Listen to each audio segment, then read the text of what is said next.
6 ফেব্রুয়ারি 2023 ভোর 4টা বেজে 17 মিনিট। মাত্র 1 মিনিটেরও কম সময় একটি সাজানো শহর পুরো ধ্বংসস্তূপে পরিণত হলো। অনেকে তখন ঘুমিয়েছিল। কেউ কিছু বুঝে ওঠার আগেই বহুতল ভবনগুলো একের পর এক ভেঙে পড়ে। এটি তুরস্ক এবং সিরিয়ার ইতিহাসের সবথেকে ভয়ানক ঘটনা। 7.8 মাত্রার একটি ভূমিকম্প যা কয়েক সেকেন্ডের মধ্যে একটি পুরো এলাকাকে তছনছ করে দেয়। এই ভূমিকম্পে প্রায় 50,000 থেকে 56,000 মানুষ মারা যায়। আরও 1 লক্ষের বেশি মানুষ আহত হয়। শুধু মানুষ নয়, দেশের অর্থনীতিও ভয়ঙ্করভাবে ক্ষতিগ্রস্ত হয়।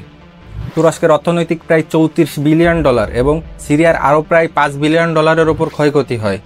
কিন্তু ভাবার বিষয় হলো, বিজ্ঞানীরা ধারণা করছে ঠিক এমনই একটা মেগা আর্থকুইক বা বড় মাত্রার ভূমিকম্পের জন্য অপেক্ষা করছে বাংলাদেশ। আজকের ভিডিওতে আমরা জানবো যে বাংলাদেশে আসলেই এই মেগা আর্থকুইক বা বড় মাত্রার ভূমিকম্প হওয়ার সম্ভাবনা কতটুকু এবং এর বৈজ্ঞানিক ব্যাখ্যা।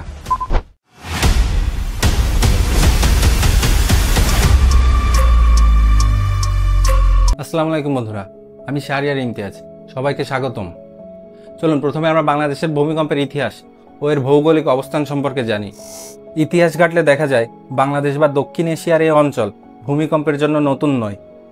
আমাদের মনে রাখা উচিত 1897 সালের দ্য গ্রেট ইন্ডিয়ান আর্থকুইকের কথা, যার উৎপত্তি স্থল বা এপিসেন্টার ছিল ভারতের শিলং মালভূমিতে, যা আমাদের সিলেট বর্ডার থেকে খুব বেশি দূরে নয়।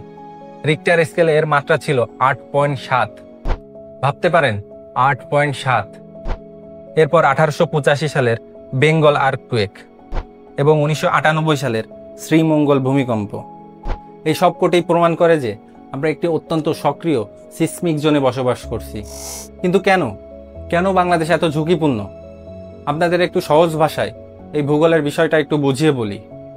আমাদের এই পৃথিবী অনেকগুলো বড় বড় টেকটনিক প্লেটের উপর ভাসছে, আর বাংলাদেশ মূলত 3টি প্লেটের সংযোগ স্থলে অবস্থিত: ইন্ডিয়ান প্লেট, ইউরেশিয়ান প্লেট ও বার্মা প্লেট। ইন্ডিয়ান প্লেট প্রতিনিয়ত উত্তর পূর্ব দিকে চাপ সৃষ্টি করছে এবং ইউরেশিয়া ও বার্মা প্লেটের নিচে ঢুকে যাওয়ার চেষ্টা করছে। এই যে চাপ বা ধাক্কা, এর ফলে মাটির নিচে হাজার হাজার বছর ধরে শক্তি বা এনার্জি জমা হচ্ছে। কলম্বিয়ান বিশ্ববিদ্যালয়ের লেমন্ট দোহার্টি আর্থ অবজারভেটরি এবং ঢাকা বিশ্ববিদ্যালয়ের যৌথ গবেষণা বলছে বাংলাদেশের নিচে একটি লক জোন বা আটকে থাকা অঞ্চল তৈরি হয়েছে। এটা অনেকটা স্প্রিংয়ের মতো। আপনি স্প্রিংয়ের উপর যতটা চাপ প্রয়োগ করবেন, শক্তি তত জমা হবে এবং একদিন এই স্প্রিংটাই লাফিয়ে উঠবে। বিজ্ঞানীরা ধারণা করছেন এই জমে থাকা শক্তি যখন রিলিজ হবে, তখন রিক্টার স্কেলে 8.2 থেকে 9 মাত্রার একটি ভূমিকম্প হতে পারে। আর এর কেন্দ্র হতে পারে ঢাকা থেকে মাত্র 60-70 কিলোমিটার দূরে।